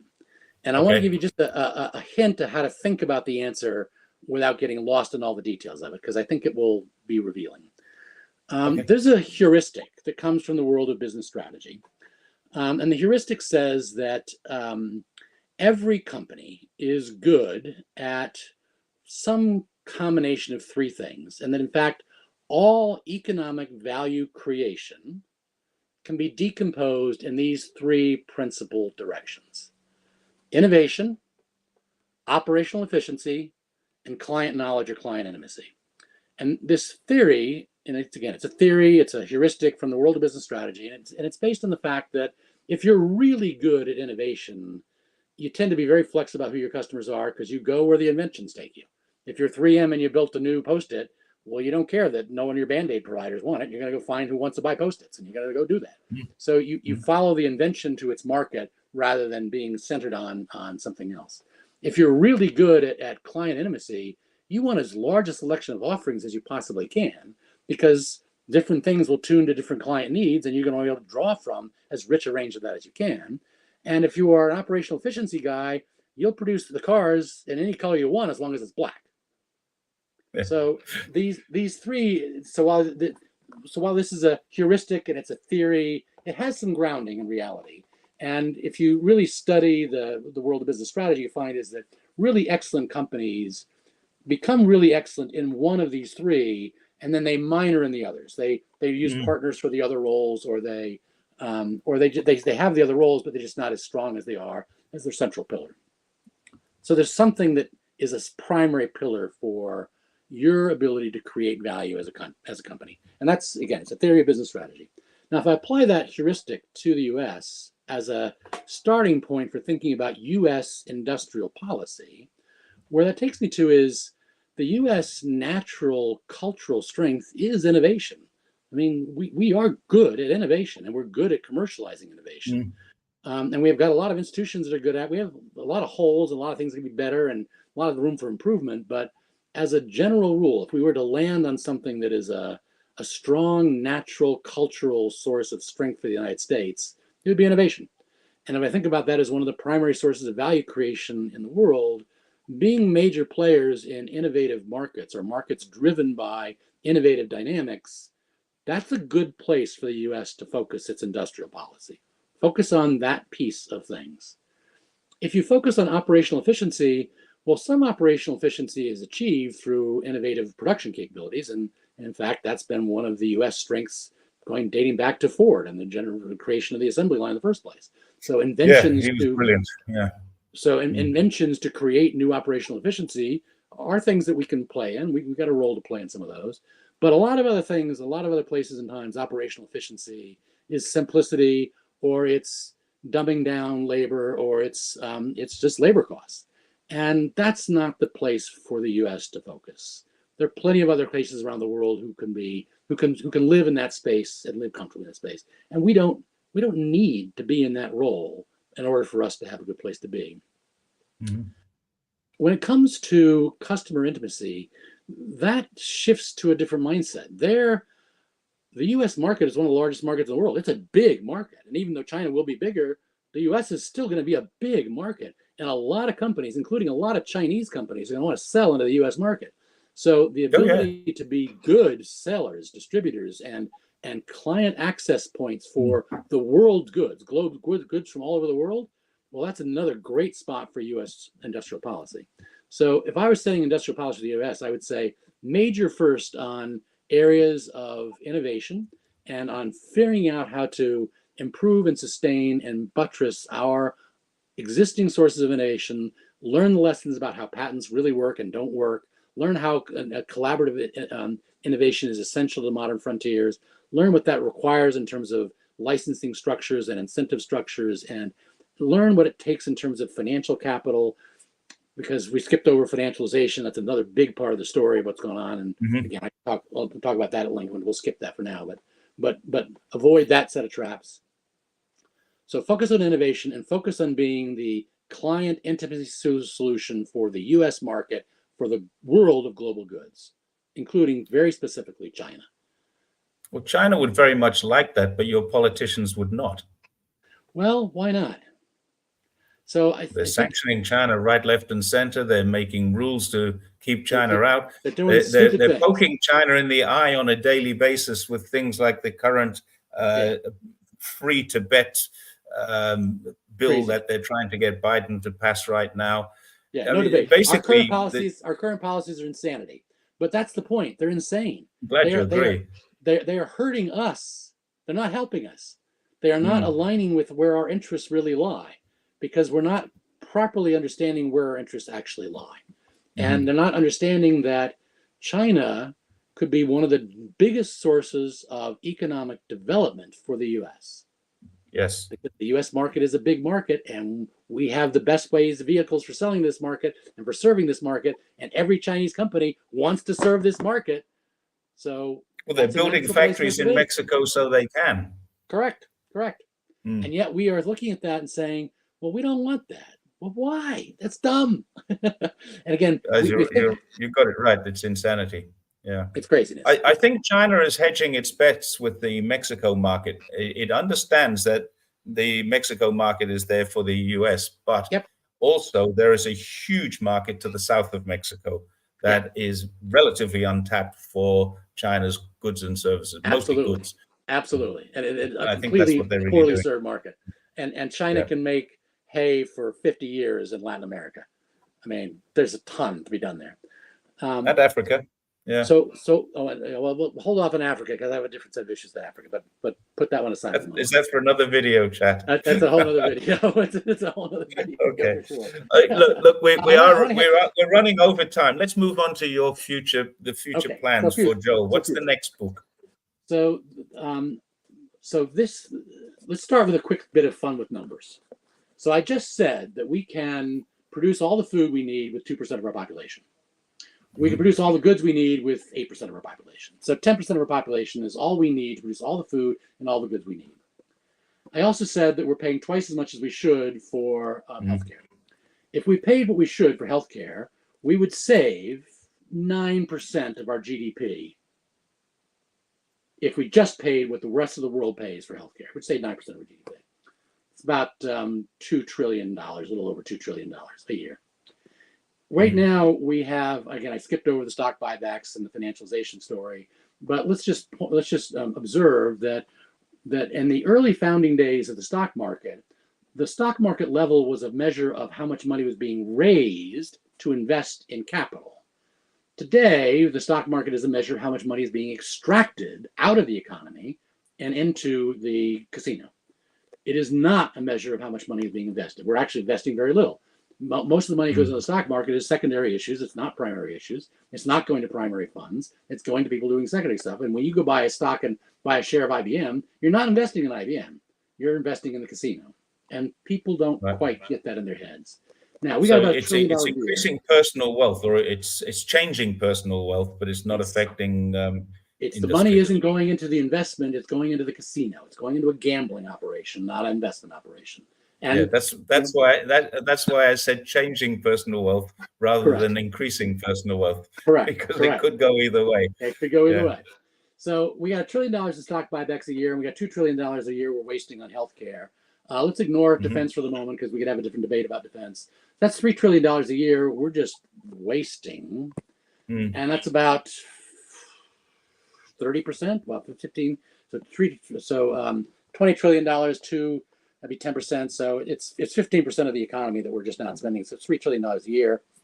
And that's more than enough to pay for all the food we need and all the goods we need. So I can give everyone in this country a free meal and a free horsey. Okay. And all I need to do is fix their healthcare costs and eliminate stock buybacks. And I got more than enough money to pay for everyone for all the food they need and all the things they need. So how do we get you to be president of the United States? How does that happen? Well, we have a level of abundance in this nation that we don't understand what to do with. We are enormously wealthy, and yet we don't know. We don't have governance structures that allow us to live happily with that wealth. In fact, what we end up doing is we create conditions of artificial scarcity all over the place so that we can have the monetization we need, because monetizing is the only governance model we know how to do. So we need a different set of governance models for dealing with abundance versus scarcity. And what my third book is focusing on, the third book grew out of the realization of just how much abundance there is out there. The more I did my work, the more I realized this abundance is everywhere, and it's really enormous, and we are blind to it. Mm-hmm. What I also learned from studies of anthropology is that there are other socioeconomic systems that have existed in the course of human history. And if you go study the potlatch culture of the Pacific Northwest Indians, what you discover is that they had a very different socioeconomic culture.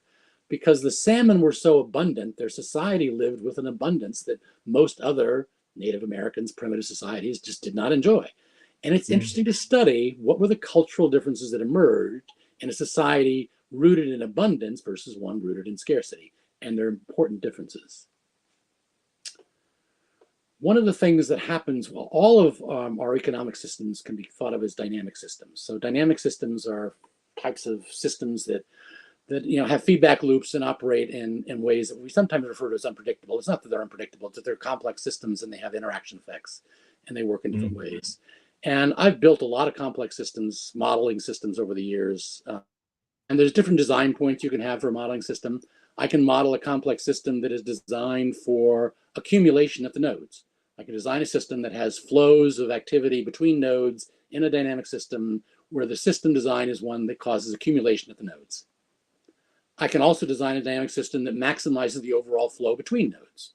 Two different design points, two different sets of mathematical parameters you put into the system. I can build either one of them in a computer program. I can run the program. I can see at what level, as I tune the parameters, does the excess accumulation cause the system to eventually collapse? And can I design it so the excess accumulation doesn't lead to a collapse, but actually continues to operate effectively? So dynamic systems can be designed in different ways for different purposes. So let's talk about three different dimensions and think about the world in these three different dimensions. One of them is, are we dealing with scarcity or abundance? Second, are we dealing with a system design that is designed so that the entities participating in this system accumulate resources, or one that maximizes the flow of throughput between the resources? And then the third dimension is this one designed for individual results, or is it designed for collective results? So individual versus collective, scarcity versus abundance, and design for accumulation versus design for flow. And if you take those three distinctions and you put them together in different ways, I can argue that a capitalist system is a system designed for individual accumulation amidst scarcity, and that individual accumulation amidst scarcity is what enables investments to reduce that scarcity, and that's how capitalism works. And it works well when you have certain circumstances. Doesn't work in every circumstance. If I have a system that's designed for individual accumulation, and instead of operating under conditions of scarcity, it operates in conditions of abundance, what I get are billionaires who don't know what to do with all the money and have literally no idea what to do with all the money it's accumulated, because we have a system designed for accumulation that's operating under conditions of abundance, not operating under conditions of scarcity.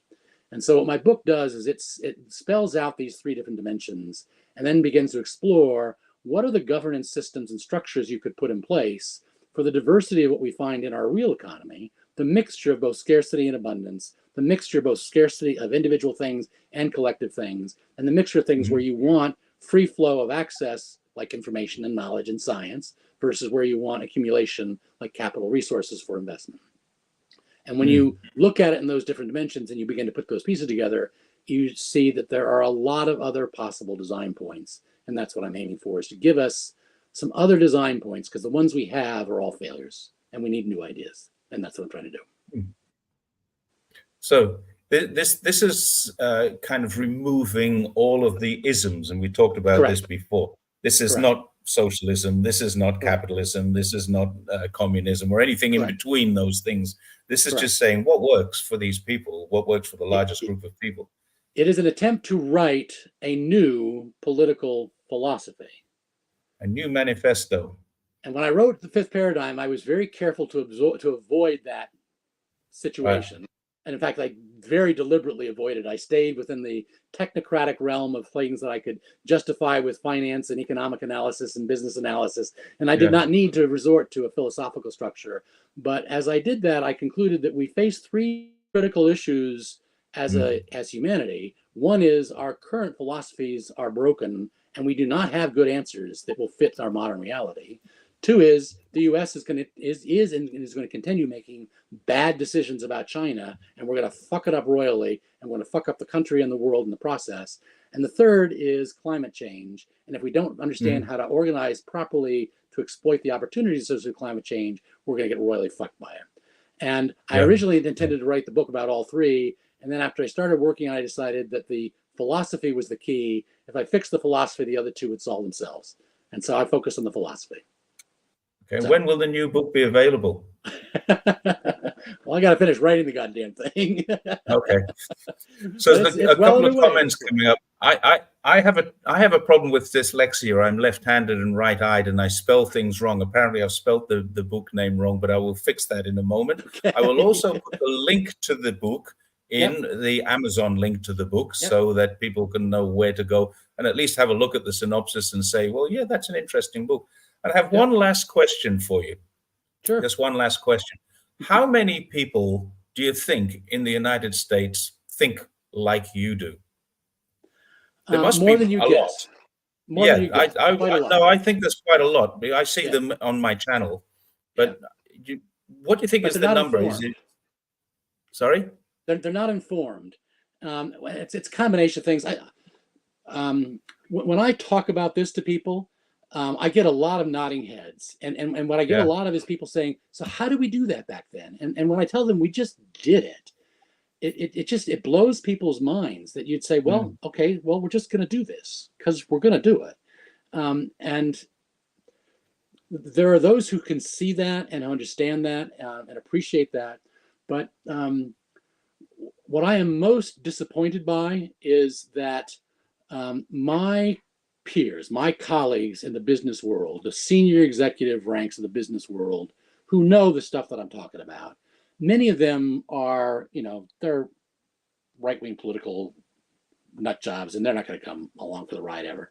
But there's a huge chunk of them, and I would think probably well more than half, who understand the same things I do, but they don't have the courage to step forward and speak out, and they're not raising their voices, they're not being heard, and they're allowing a lot of people who don't know much to run the conversation. They shouldn't be. And that's my biggest worry, that people who know something don't have enough role in the conversation. So one last question, and this is a yes/no answer. When you've finished your book, will you come back on and talk about it? Absolutely. Okay. And I won't even have to wait for it. I'll get there beforehand. We got plenty to talk about. Okay.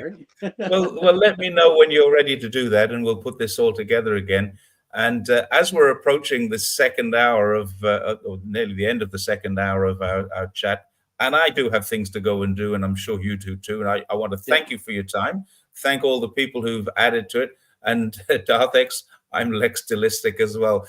A really nice comment there. I can't spell dyslexia either sometimes. Yes. But I'll fix that up. I'll put that the link into the description as soon as we're finished here. And I want to thank everybody else for joining in, and just say from here, have a great day, because it's now nearly 11 o'clock. And from the United States, have a great evening. And those of you, we've got a couple of people in the UK. It's 4 o'clock in the morning, and they're still up listening to us. Thank you very much, UK people. All right. And on that happy note, let's say good night.